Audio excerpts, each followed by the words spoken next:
How do we know therapy is for me?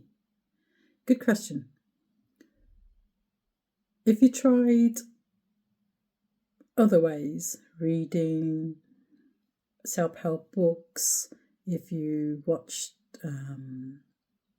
YouTube and self help and advice and tips, if you have gone off to do yoga, Pilates, mindfulness, meditation, if you've gone off trying life coaching and you feel within the moment you feel you've got the tools, you have an answer, it lands and it's nice for months, 6 months, a year, but there's still something inside that you're not sure about, then maybe it's something worth thinking about, something that's still persistent, the feeling's still persistent, the pattern's still the same.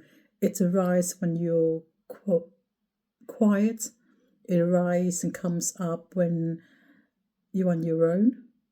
It comes up, the feelings, the thoughts that comes up when you're a bit poorly.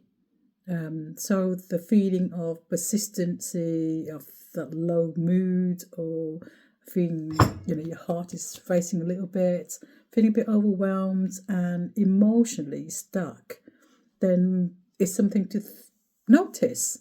It's not about me convincing you that is therapy good for you or therapy is the right thing for you, because some people might feel overwhelmed. What happens is they will go into investing into an activity, say, run the marathon or train or go boxing or go and really focus onto their body and work hard with that, because that is useful too. And sometimes, and most of the time, it subsides because that feeling of anxiousness or that move and change, because when we exercise, chemically, it changes us.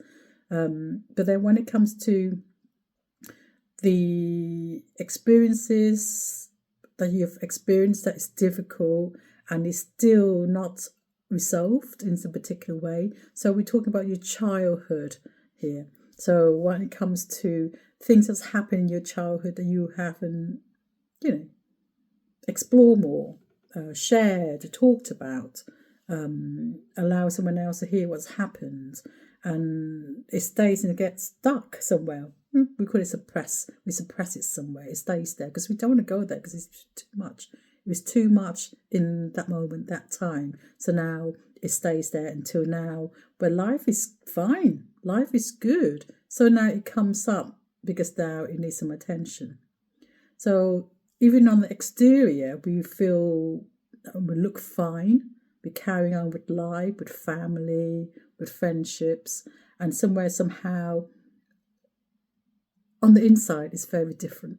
It feels very different, isolated, it feels lonely. Then that's something that worth noticing, if that's something that's always happened and has always been there as we go on with life.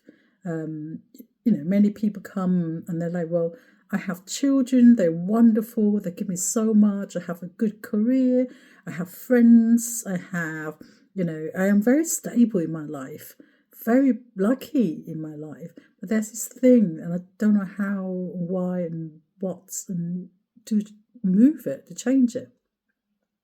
So sometimes it's just about even to understand oneself, to understand ourselves better. It's growth, isn't it? Sometimes it does not even have to be a particular trauma or horrendous events and situation in our childhood. Sometimes it's about the curious too. Who am I? Why is that? And why is this? And how does that work? Why do one person think like this? And why does a theory says that? If we're noticing also maybe in our life that we repeat similar, the same, usually in relationship, usually in friendships, romantic relationships, and family as well. Family is one of the key. When we repeat the same thing. Our parents repeat the same thing. Whatever age they are, they repeat the same thing. We then get drawn in and we do the same thing. We're not doing anything different. sometimes we've grown up and we're more adult than our parents, and we have changed something. And as we change something, we lose something. So as we lose that part of us as a child that was not met in a way, then that part of us maybe somehow need to be looked after and cared for in a therapeutic place like therapy. So also, it's not the only way to do this. If you are capable, you have a really good relationship with your partner, with friends, with siblings, or aunties, uncles, local community leaders, and that also can give you something. So it doesn't mean you have to come to therapy, but until there's something else that sits with you and you're like, I look like this and I present like this, but it feels different inside and I can't manage it all, then maybe that's a good way to come and have a conversation with us, to have a conversation to say, this is what's going on. What is there to do? Do I need to come and talk it out? Do I need to explore it? Would my therapy be able to hold that for me and look after me and allow me the space to do the work? Then that's a good time to start thinking about, or noticing even, what is it here that I need to bring into the room? And of course, it's very difficult to start therapy, but also quite easy to start therapy, because therapists will listen and hear. They will do their work, formulate, we call it. We formulate the work. We know what we have to do and how to help you. With our team, we're very much about, listening to what you say. Sometimes it's not the right time. Sometimes we're thinking about this. We have clients who come and ask these questions, and they go, okay, I get a good understanding now. Thanks for the psychoeducation. And they go, maybe not right now.